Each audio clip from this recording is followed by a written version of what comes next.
Right, so hello and welcome back to Books and Things and welcome to another video, and today I have a quick book haul for you.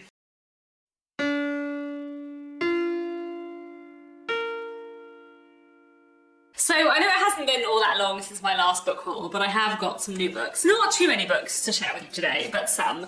I do think that when I have a smaller TBR, when my TBR is at like 20 books, I feel like I become very restrained about buying books and acquiring books because I feel like, oh, my TBR is so low, I don't want it to get out of control. But when my TBR has already started spiraling out of control, as it has currently, and my TBR is now at kind of just over 50 books, then there's a bit of my brain that says, well, you know, a few books doesn't make much difference once you've got 50 books on your TBR, and then I buy more books.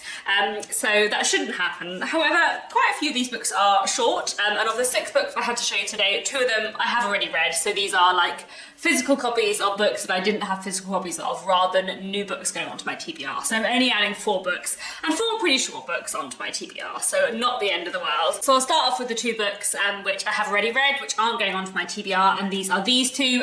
These are part of the new Penguin Classics little cloth bound editions, which are like the bigger cloth bounds but small. I really like these. I think they're really nice. Like, they're just such lovely designs and they're really pretty, and it's really nice that they exist because I really like the Penguin cloth bound editions as a whole, but one of the reasons why I never buy the bigger ones really is because they only have like some books in them, so I would rather collect editions of classics where I can get the whole completed works of Charles Dickens in the same edition, if that makes sense, which is why I end up going for the Penguin Black Spines a lot of the time.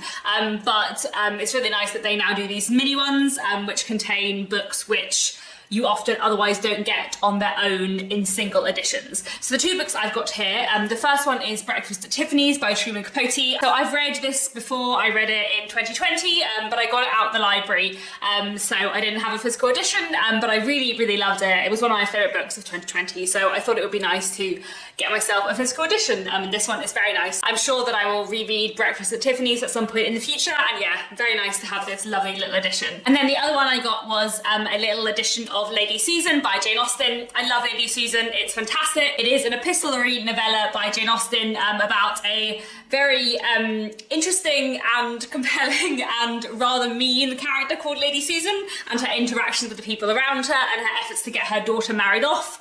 I really, really enjoy Lady Susan. I think it's fantastic, and it's really nice to have this lovely physical edition of it, especially because I regularly reread Lady Susan in Jane Austen July, and because I do talk about it on this channel quite a lot. So I did sort of have editions of Lady Susan before this one, but I didn't have like an easy to hold up individual edition, because what I had was Lady Susan in this bind up, which consists of Sanditon, Lady Susan and the History of England, and then I do have an individual edition of Lady Susan, but it is this massive giant manuscript edition by SB Books, which is lovely, but it's not like a book I'm gonna constantly hold up in videos all the time, so it is very nice to have a nice, pretty, new, lovely edition of Lady Susan here. Then the other 4 books I got are all contemporary books. They're all pretty new releases. The first book I want to show you is this. This is The Heroines by Laura Shepperson. It's very, very beautiful, very shiny in the camera. I know Laura through kind of Twitter writing groups, and I went along to the book launch of this book, and it sounded fantastic, and so I picked up a copy while I was there, and I'm really excited to read it. So this is a great myth retelling, but I gather it's one of the more sort of realist ones rather than sort of a more magical one, and it's a retelling of the myth of Phaedra, who was the young wife of King Theseus, who accused her stepson of sexually assaulting her. I feel like this will be a really interesting read. It's also pretty short, like I think it's only 300 pages and the text is quite big, so I'm hoping I will actually get to this quite soon and quite quickly, because I would really like to read this. It sounds great, and yes, I'm really looking forward to reading lots of great 2023 debut releases this year, and this one I'm really excited for. Then I also recently picked up this book. This is I Am Not Your Eve by Devika Ponambalam. The Walter Scott Prize for Historical Fiction recently announced their long list. This was on the list, and then like 3 days later I saw it in a Waterstones, and especially as it's published by an independent publisher, Blue Moose Books, and you don't tend to find books from indie presses in every shop, I thought I would pick it up because this is one of the books on the long list that I'm really excited for, and that I know I'm not going to be able to get from the library or anywhere else. This book is set in the 19th century and follows a young Tahitian woman who is the muse and the child bride of a French painter, and the book is basically looking at her life with him and her relationship with her stepdaughter, who is of a similar age to her. And I gather that this book kind of weaves in these two young women's narratives with kind of like myths and legends. This sounds really, really interesting. Again, it's pretty short, so I'm hoping we'll get to it soon. And yeah, I'm just really excited for this one. This is one of the books on the Walter Scott Prize longlist that I'm most keen to read, so hopefully I will get to this one pretty quickly. So I have two more books to talk about, both of which are translated fiction and both of which are pretty short. Another thing I do find that I do when I feel like my TBR is too big is that I keep acquiring books, but I only acquire short books because I think then I'll get to them sooner and actually read them.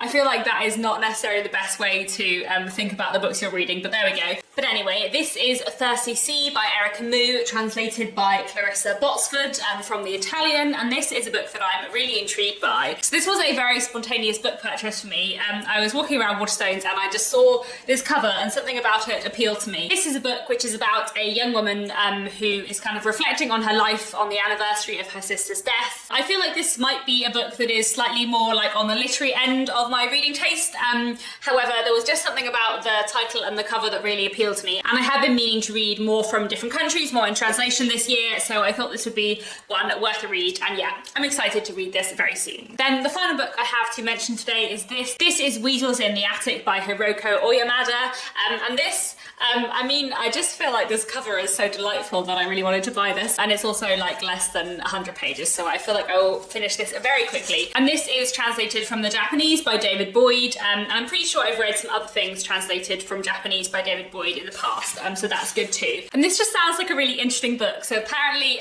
it takes place over 3 separate dinners where 2 friends meet and just kind of have conversations, and the book is kind of about their conversations. And the blurb says that it is an uncanny and striking reflection on fertility, masculinity and marriage in contemporary Japan.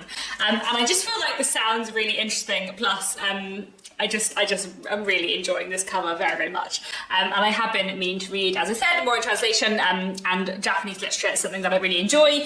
So I'm looking forward to this, and yes, it's very, very thin, so hopefully I will get to this soon. I just realised as well there's a tail on the back cover, which I'm finding exceptionally delightful too. Anyway, so there we have it. Those are 6 books that I've acquired lately. Just a quick little haul video for you today. Do let me know if you've read any of these books, what you thought of them, and that's it. Thanks very much for watching, and I'll be back very soon with another bookish video.